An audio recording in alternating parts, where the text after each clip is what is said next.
In this paper, I want to kind of return to the hoary old issue of military preparedness in Viking Age southern England. And what I'm going to be arguing is that military preparedness is specific to particular times and places, and that's going to shift and change in response to a range of different types of internal and external factors. So if we're thinking about military geography, we need to kind of think about a number of different quite important questions. What's the grand strategy of defence? What's being protected and how? How are opposing forces found? How do they find each other? How do we define the various elements of civil defence landscapes? Clearly underpinning all of that are questions of scale. Whether it's a national or regional perspective, that might make you want to focus on the major sites and the military industries and the border fortifications and the road networks and civilian defence. And some of those might apply to local defence, but others might not. So we need to think a little bit about how systems of defence operated. And that approach to military landscapes by implication draws attention to the links between sites, what we might call the archaeology of communications, which itself requires a range of different types of methodologies, new types of approaches. Now, for the purposes of the Viking period, a key source for understanding the strongholds and military landscapes of 10th century England is the so-called Burgle Heidage. This is a text that survives in two different versions of medieval and early modern date. So we have version A. This is a copy that was badly damaged in a fire in the early 18th century, but survives in a transcript made by the antiquary Lawrence Nowell in 1562. And then version 2, version B, usually referred to, survives as a kind of composite part of 7 other manuscripts. Now, Burgle Heidage provides us with a list of 31 strongholds. So called Burgle Heidage from the Old English Buch, meaning stronghold, and it provides the kind of taxes recorded in the number of hides assigned to the maintenance of each of these strongholds. And when you look at that list, it's clearly quite an ambitious scheme. It's a major fortification program, involves the garrisoning, the construction of a series of different defended settlements. Each hide is equivalent to a man, and Burgle Heidage gives a kind of formula whereby you can relate the hidation, the number of men, to the distance of physical defences. So calculation is 4 men to each pole of defences, or 1 man every 1.26 meters. So I have kind of a comprehensive agenda here about how many men would be needed for the defence of each of these buchs. The next couple of slides come from David Hill's Atlas of Anglo-Saxon England. And David Hill wrote quite a lot of interesting and important stuff about Burgle Heidage in the early 1980s. And he observed that these strongholds are organized to a clear strategic rationale.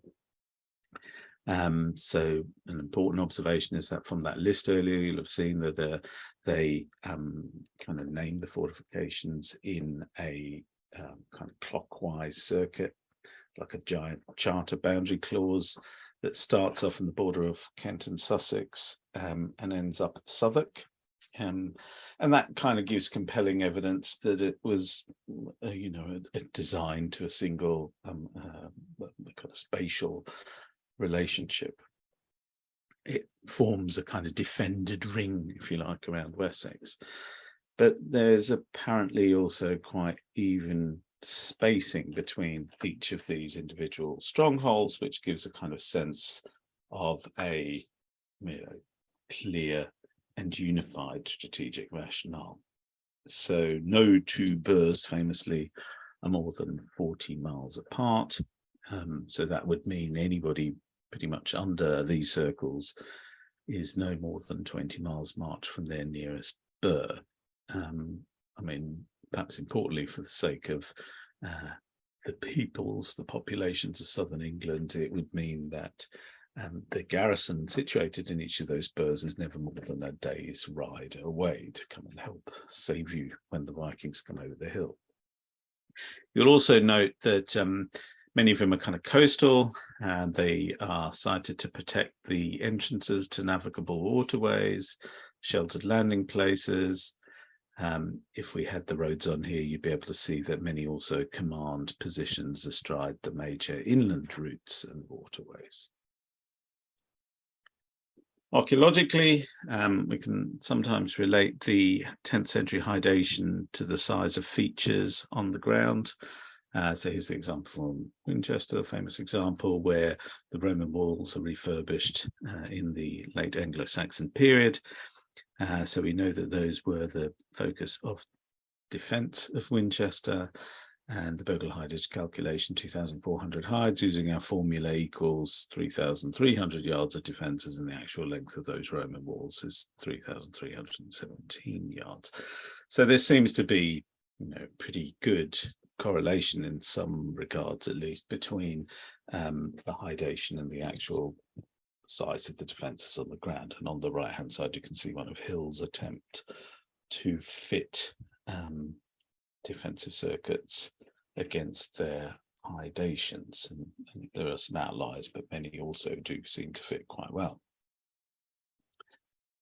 All this evidence together, the apparent strategic and spatial coherence of the Burgle hidage forts, the links between the archaeological evidence and the written sources, all give the impression of a single phase of fort construction under a single central initiative. And this has been seized upon by historians as a kind of credit of Alfred the Great's military prowess. And it's a key reason why he was successful in the later part of his reign against the Vikings. And it's also very easy to connect the Burgle hidage with a comment made in the Anglo-Saxon Chronicle entry for 893 that you see here. The king had divided his army in two, so that always half its men were at home, half out on service, except for those men who were to garrison the bourgs. I guess two important observations need to be made here. Firstly, that it's the garrisoning which is the key strategic innovation, namely to put military men permanently in key positions around the country. That seems to be what's special here. And secondly, the closest modern meaning to bourg is not fort or fortress, it's stronghold, simply something that can be defended.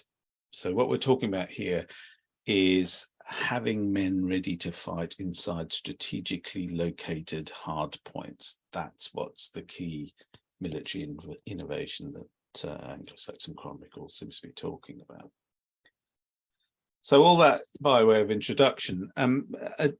However, a number of recent authors have kind of sounded a note of caution about how far we could or should see the Burgle hidage as a single strategic master plan. Perhaps just as later interpolations of Worcester and Warwick into that list suggest, what we're probably looking at is a composite, the folding together of several discrete systems which might be able to be teased apart through the close reading of the archaeological, historical and landscape evidence. And there are several reasons for believing this to be the case. The strongholds listed in the Burgle hidage are quite different from each other. So we've got Roman towns, places like Winchester and Chichester. We've got reoccupied Roman forts like Portchester or Clausentum in Southampton. We've got Iron Age hill forts, Burpham, Chisbury, Pilton, these kinds of places. And we also get burhs built de novo, places like Wareham and Wallingford and Cricklade. And what you can see here is just these 5 examples of sites listed in Burgle hidage projected at the same scale. And you can see that there are already, simply in the size of these things, quite significant differences between them.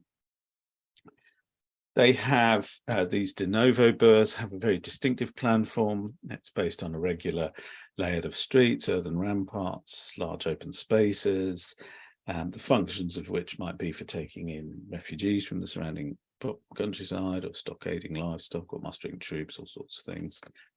And when we plot these next to each other at the same scale, you can kind of see that this kind of site, de novo burhs, can't possibly have had the same function as the little hilltop sites that you get inside Iron Age hill forts, for example. Secondly, we also have evidence from two different versions of Burgle Hidage that I mentioned of the possible paired transitions of burhs. And the clearest example of this is this one here.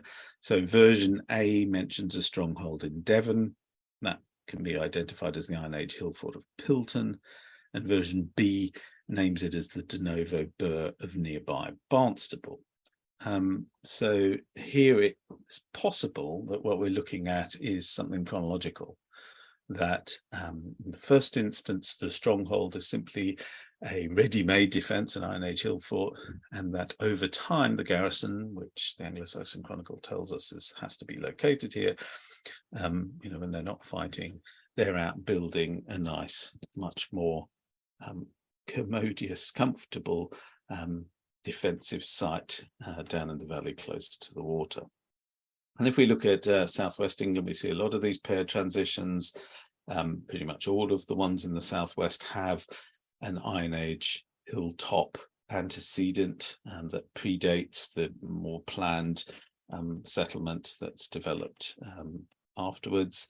And of course, we've got an example in Surrey too, in that the Burgle Hidage names the site of Esching. It doesn't name Guildford, but it's often been remarked. These pictures are from Jeremy, or the one on the right is from Jeremy Haslam's book, that Esching may have been one of these hill fort, easily garrisoned, ready-made strongholds, but over time that garrison set about building a de novo settlement at Guildford as the new defensive site.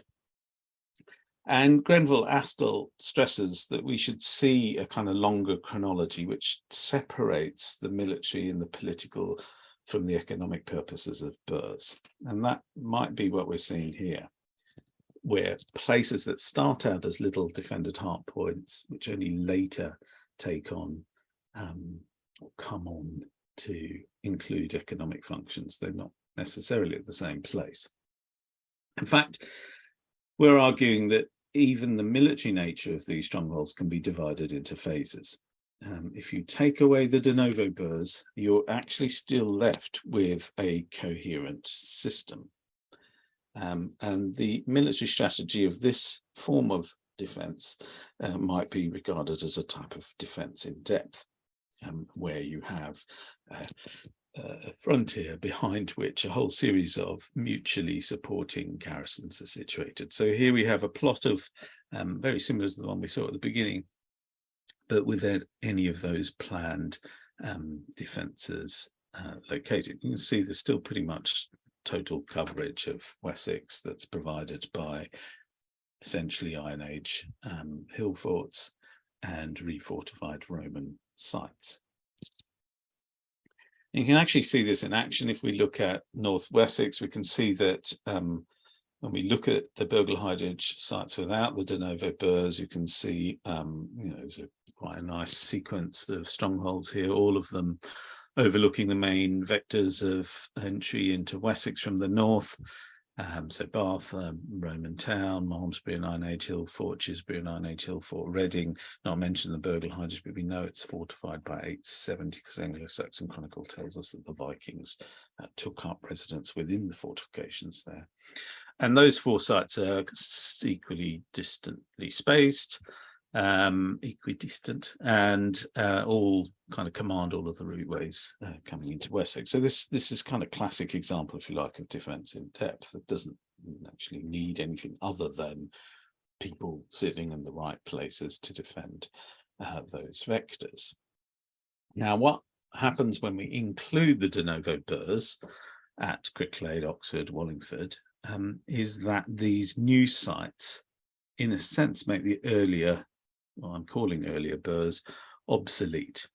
They now seem to hold the line along the Thames, and they sit, in fact, on the same routeways but further forward from them. There's no point for Chisbury if those vectors are already defended by Wallingford, Oxford, and Cricklade. Likewise, Malmesbury becomes kind of strategically redundant with Cricklade in front of it. And now there seems very much a sense to have what we might regard as a kind of linear frontier. De novo burhs don't add coverage, but they kind of supplement early strategic functions, but they're not integral to them. So it raises the kind of question about what they're for. And the first thing perhaps to note is that they are outside the West Saxon core. So one might ask, is it about an expansion of military policy from the centre into the periphery? Are we starting to see the kind of centripetal West Saxon powers spreading outwards?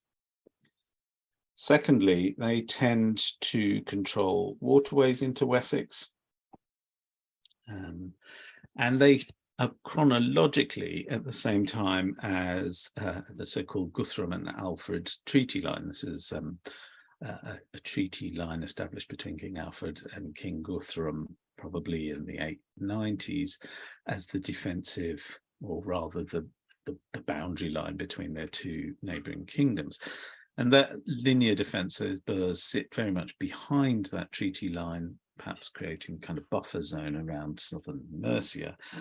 And Kent, you'll have noted from the Burgle-Hidage, is also left out. So have we got a kind of similar buffer zone created in these? So here we have areas that are not directly or coordinatedly defended from West Saxon perspective, but nevertheless sit within the West Saxon ambit of control. So have these linear defences as the fallback behind buffer areas. And that makes sense if you're thinking about controlling entry points into Wessex, to have a zone and then to actually sit astride those main entry points coming out of that zone. So we've seen already the example along the Thames, how all of those burhs sit on those main vectors coming into Wessex. And that might make sense also of Guildford, which sits, of course, on Pilgrim's Way, the main way coming out of Kent.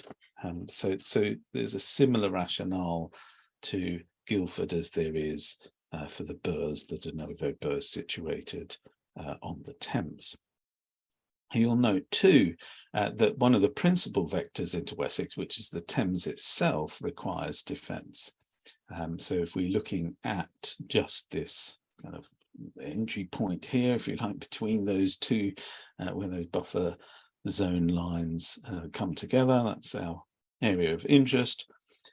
We have two fortifications, of course, named in Burgle-Hidage. One is Southwark, which for the purpose of defence, of course, sits much more strategically from a West Saxon perspective on the correct side of the river. And there'd be no point having defences on the north side of the river if Vikings are coming up the river. So strategically, Southwark makes much more sense than London does. So a garrison situated here, probably on an island, the high ground underneath Borough High Street. So this is a kind of stippled area where we have some late Saxon evidence on that island. Commands anybody coming off the river and onto the Roman roads moving south.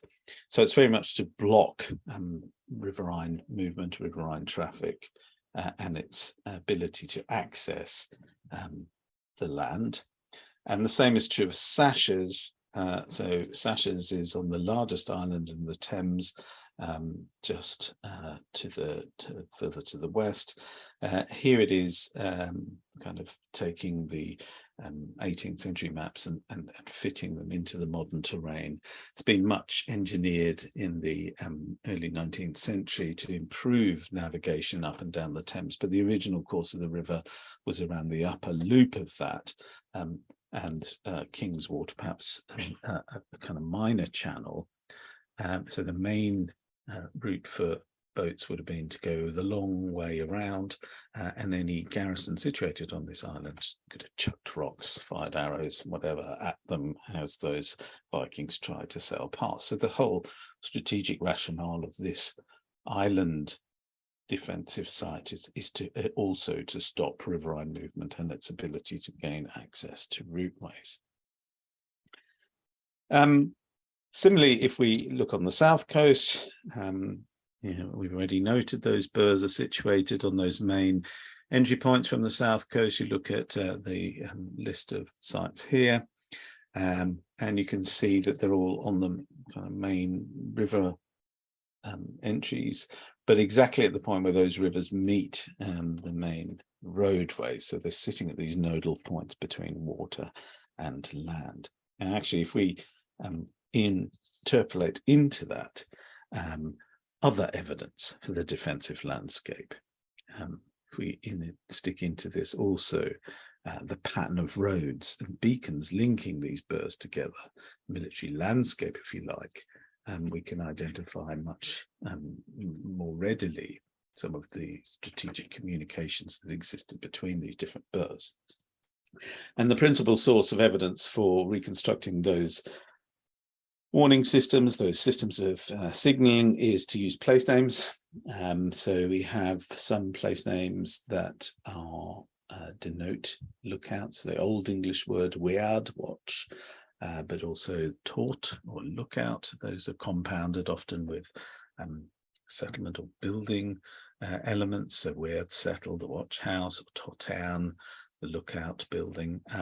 The Old English word beacon doesn't seem to be used for lookouts until Middle English times, so it kind of excludes that from our list. And what you can see on the right-hand side then are all of the torts, weirds, and other elements, cognate meanings that we can see across England, all various different interesting patterns that we might pick out of this system of communications. So returning to our burhs on the south coast, here are a whole series of lookouts we can identify on the basis of place names, and if we calculate view sheds from each of those. What's very interesting is that the lookouts aren't looking out to sea. They're not trying to stop Vikings attacking the coast. What they're trying to do is stop the Vikings gaining entry onto the roads once they land. So there's a kind of similarity in some regards with the Second World War defence of Britain defences, the kind of stop gaps and pillboxes and so on we were talking about earlier today, and how those attempt to deny free movement around the landscape once landfall has been made. And that seems to be very much the kind of military stratagem employed here. We've got some of these beacon systems we can reconstruct pretty well. Here's one along the Icknield Way leading into the Buch at Wallingford. So Icknield Way, obviously very long distance routeway, runs from Norfolk down to Dorset along the Ridgeway. And along this we can see a whole series of weirds and torts preserved in oftentimes in much more recent toponymy, but clearly using the Old English elements, so those can be referred back to the early medieval period. And they form quite a clear chain of signals all the way along Icknield's Way. So clear, in fact, that we went out and tested intervisibility between them. So here's my colleague Ellie Rye lighting a flare, and even just a little handheld flare could be seen at nearby Tottenham, and likewise you might just be able to make out the photo on the top left there, us standing here on Ivinghoe Beacon looking at a flare being lit at Tottenham. So they are clearly intervisible. A larger bonfire certainly would have been visible from one side to the next, and we can reconstruct kind of a whole series of lines of intervisibility and signalling that could have existed along Icknield Way. And what's very interesting is not only are they intervisible, but they are within, or the view sheds from these sites overlook the crossroads of all the major roadways coming off Icknield Way. So they're directly situated, perhaps to give or communicate knowledge of Viking manoeuvres coming off long distance routeways and entering into the Vale of Oxfordshire off to the northwest in this particular image. So they're about understanding where Vikings are going and perhaps coordinating some kind of response for those Vikings as they're coming. This isn't my work. This is Gower's suggested Anglo-Saxon signalling system between Chichester and London, which is relevant for this audience.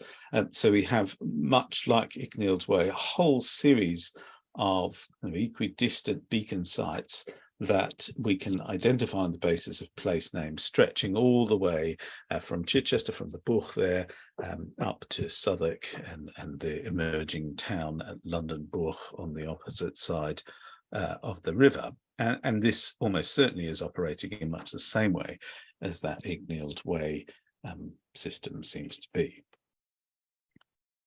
This method of territorial control is taken to new extremes in the Buchs, definitely built by Edward the Elder in the early to mid 10th century. So what we archaeologically refer to as double Buchs.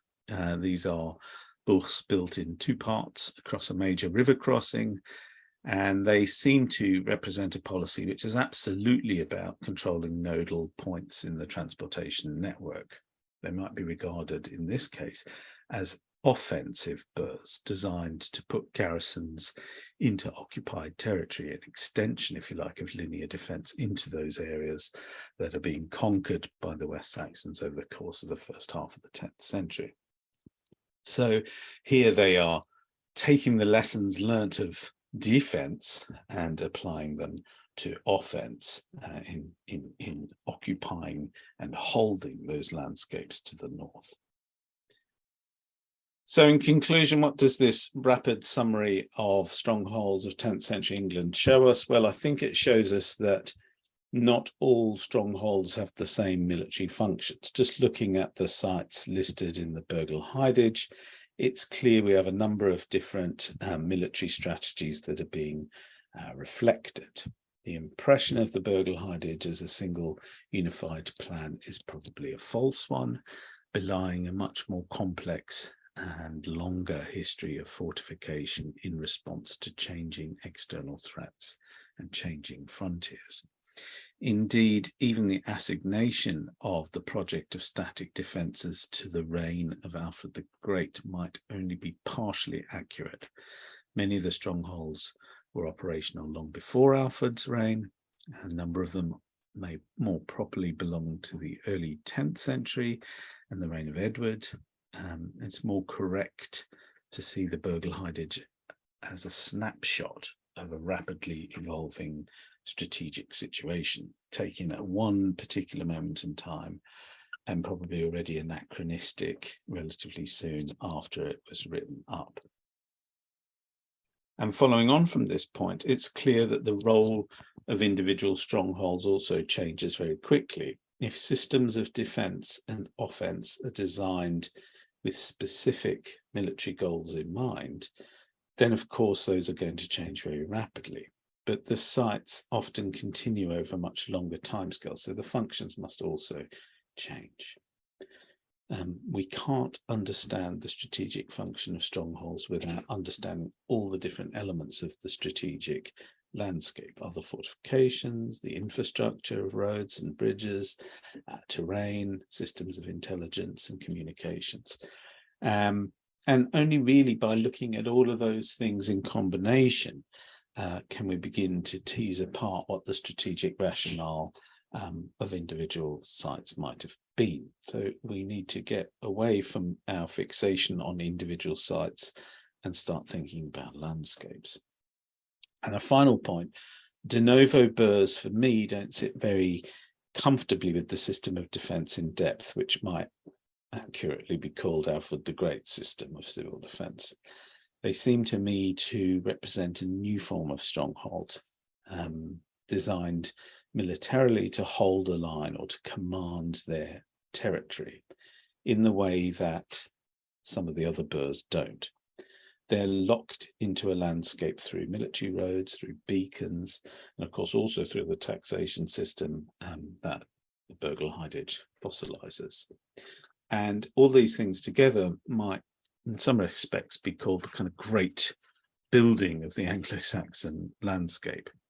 And that, for me, makes them part of a process of economic and political consolidation that takes place over the course of the 10th century, rather than anything to do with Alfred the Great's wars with the Vikings. It's about the creation of a state infrastructure. All right, thanks very much.